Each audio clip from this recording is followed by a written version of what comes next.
Mungo Park, explorer. Mungo Park, 11th of September 1771 to 1806, was a Scottish explorer of West Africa. After an exploration of the upper Niger River around 1796, he wrote a popular and influential travel book titled Travels in the Interior Districts of Africa, in which he theorized the Niger and Congo merged to become the same river. He was killed during a second expedition, having successfully traveled about two-thirds of the way down the Niger.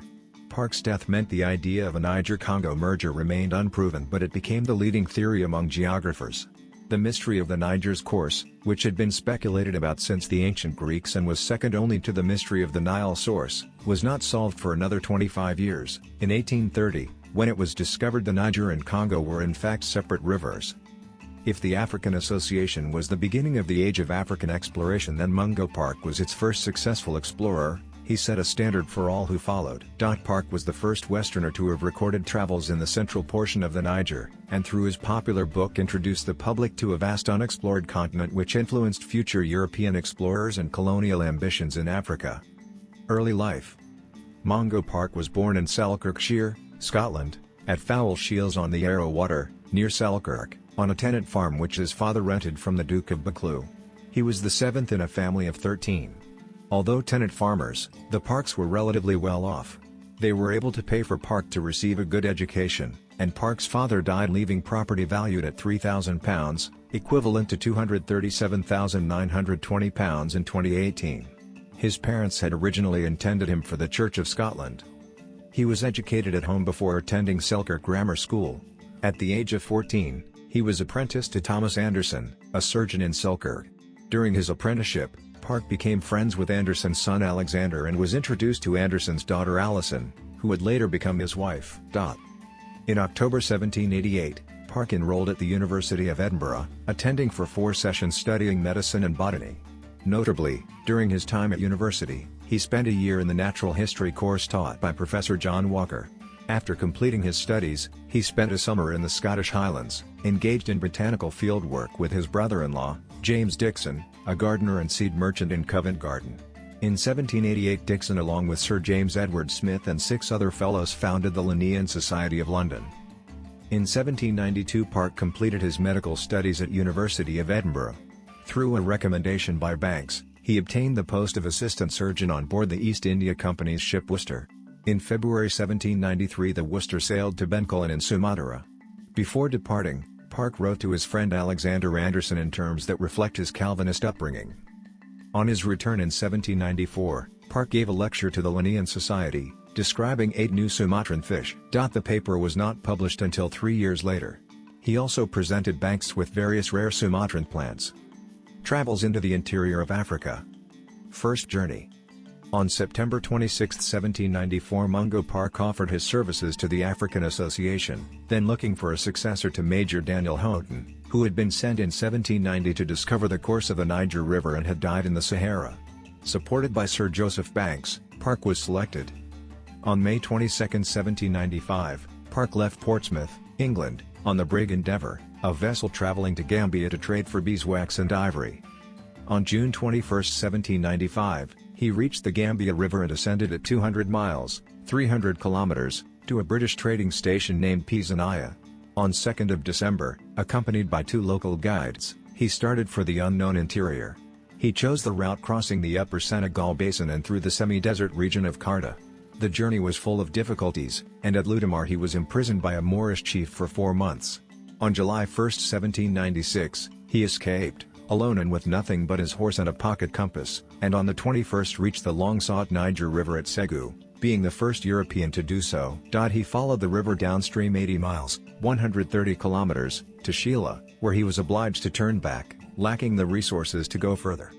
On his return journey, begun on 29th of July, he took a route more to the south than that originally followed, keeping close to the Niger River as far as Bamako, thus tracing its course for some 300 miles, 500 kilometers. At Kamalia he fell ill, and owed his life to the kindness of a man in whose house he lived for 7 months. Eventually he reached Pisanaya again on June 10, 1797, returning to Scotland by way of Antigua on 22nd of December. He had been thought dead, and his return home with news of his exploration of the Niger River evoked great public enthusiasm. An account of his journey was drawn up for the African Association by Brian Edwards, and his own detailed narrative appeared in 1799, Travels in the Interior of Africa. Park was convinced that Park encountered a group of slaves when traveling through Mandinka country, Mali. His book Travels in the Interior Districts of Africa became a bestseller because it detailed what he observed, what he survived, and the people he encountered. His dispassionate, if not scientific or objective, description set a standard for future travel writers to follow and gave Europeans a glimpse of Africa's humanity and complexity. Park introduced them to a vast continent unexplored by Europeans. If the African Association was the beginning of the age of African exploration, then Mungo Park was its first successful explorer. He set a standard for all who followed. After his death, European public and political interest in Africa began to increase. Perhaps the most lasting effect of Park's travels, though, was the influence on European colonial ambitions during the 19th century. Between journeys. Settling at Foul Shields, in August 1799, Park married Alison, daughter of his old master, Thomas Anderson.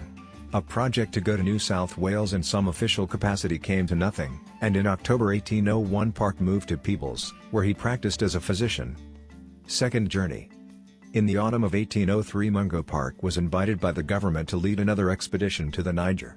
Park, who chafed at the hardness and monotony of life at Peebles, accepted the offer, but the expedition was delayed. Part of the waiting time was occupied perfecting his Arabic. His teacher, Sidi Ambake Bubi, was a native of Mogador, now Essaouira in Morocco, whose behavior both amused and alarmed the people of Peebles. In May 1804 Park went back to Foul Shields, where he made the acquaintance of Sir Walter Scott, then living nearby at Ashiest Island, with whom he soon became friendly. In September, Park was summoned to London to leave on the new expedition. He left Scott with a hopeful proverb on his lips: "Fates, omens, follow those that look to them." Park had at that time adopted the theory that the Niger and the Congo were one, and in a memorandum drawn up before he left Britain he wrote, "My hopes of returning by the Congo are not altogether fanciful." On January 31, 1805 he sailed from Portsmouth for Gambia, having been given a captain's commission as head of the government expedition. Alexander Anderson, his brother-in-law and second in command, had received a lieutenancy.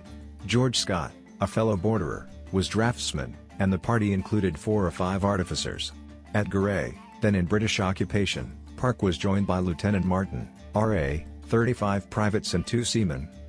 The expedition got a late start into the rainy season and did not reach the Niger until mid-August, when only 11 Europeans were left alive. The rest had succumbed to fever or dysentery.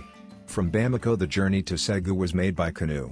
Having received permission from the local ruler, Mansong Dira, to proceed, at Sansanding, a little below Ségou, Park made ready for his journey down the still unknown part of the river.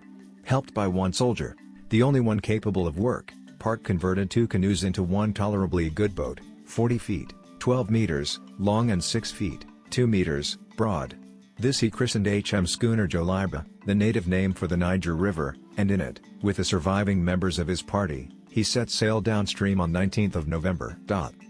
Anderson had died at Sansanding on 28th of October, and in him Park had lost the only member of the party, except Scott, already dead, who had been of real use. Those who embarked in the Joliba were Park, Martin, 3 European soldiers, 1 mad, a guide and 3 slaves. Before his departure, Park gave to Isako, a Mandingo guide who had been with him thus far, letters to take back to Gambia for transmission to Britain. The Moors along this section of the Niger did not believe Park was exploring purely for intellectual curiosity but was scouting European trading routes. They saw Park as a threat to Moorish trading dominance. They lobbied Mansong Dira to have Park killed, and when Mansong did not, they lobbied tribes further down the river. Park understood the politics and adopted a policy of staying away from the shore towards the middle of the 2 to 3 mile wide river while attacking anyone who came near. In the process he also avoided paying tolls/bribes to pass through each kingdom, earning the rage of local rulers, Moorish or not, who would send messengers ahead to the next tribe downriver that a dangerous interloper was coming their way. Furthermore, Park's policy of shoot first and not engaging with locals, in some cases slaughtering significant numbers of natives using superior firepower, made the Europeans something of a pariah. Park was running a gauntlet of hostile tribes and part of his own making. To his wife, Park wrote of his intention not to stop nor land anywhere until he reached the coast, where he expected to arrive about the end of January 1806. These were the last communications received from Park, and nothing more was heard of the party until reports of disaster reached Gambia. Death. At length, the British government engaged Isako to go to the Niger to ascertain Park's fate. At Sansanding, Isako found Amadi Fatuma. Isako calls him a muddy, the guide who had gone downstream with Park, and the substantial accuracy of the story he told was later confirmed by the investigations of Hugh Clapperton and Richard Lander. Amadi Fatuma stated that Park's canoe had descended the river as far as Sibi without incident. After Sibi, 3 canoes chased them and Park's party repulsed them with firearms. A similar incident occurred at Kabara and again at Tumbukutan. At Goromo, 7 canoes pursued them. One of the party died of sickness, leaving 4 white men, myself, and 3 slaves. Each person, including the slaves, had 15 muskets apiece, well loaded and always ready for action. After passing the residence of the king of Galoy-Jigi, 60 canoes came after them, which they repulsed after killing many natives. Further along they encountered an army of the Pool Nation and kept to the opposite bank to avoid an action. After a close encounter with a hippopotamus they continued past Kaffa, 3 canoes, to an island where Isako was taken prisoner. Park rescued him, and 20 canoes chased them. This time they merely asked Amadi for trinkets which Park supplied. At Gurman they traded for provisions and were warned of an ambush up ahead.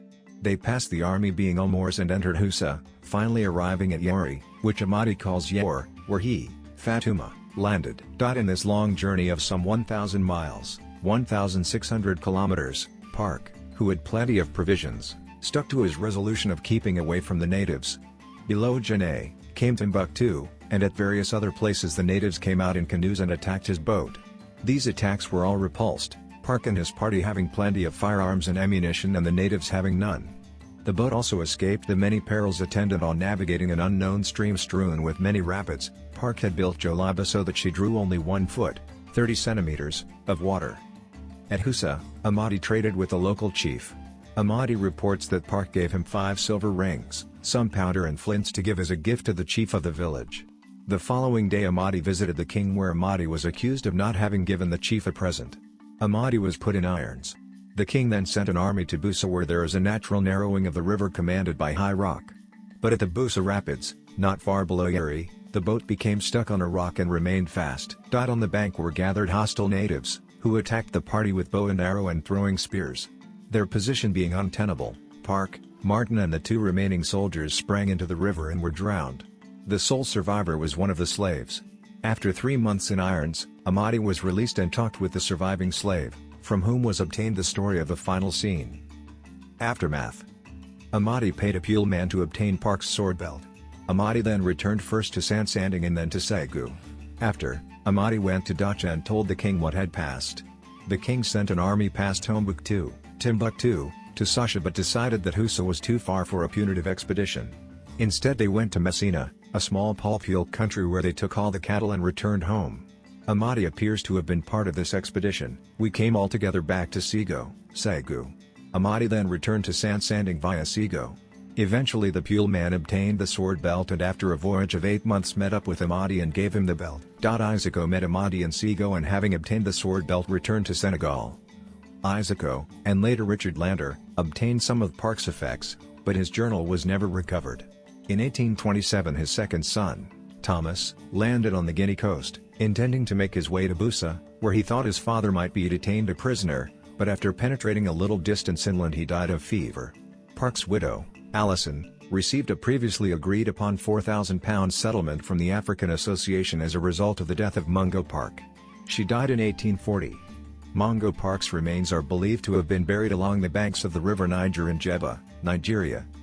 With Park's death the mystery of the Niger remained unsolved.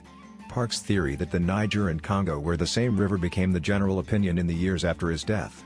However, even while Park was alive, an amateur German geographer named Reichert proposed the Niger Delta was the mouth of the river, but his theory was one of many and did not have much currency because the delta had so many small streams it did not appear to be from a great river. In 1821, James McQueen published a book, the result of 25 years of research, in which he correctly, it would later be seen, laid out the entire course of the Niger. However, like Reichert, his theories did not receive much notice.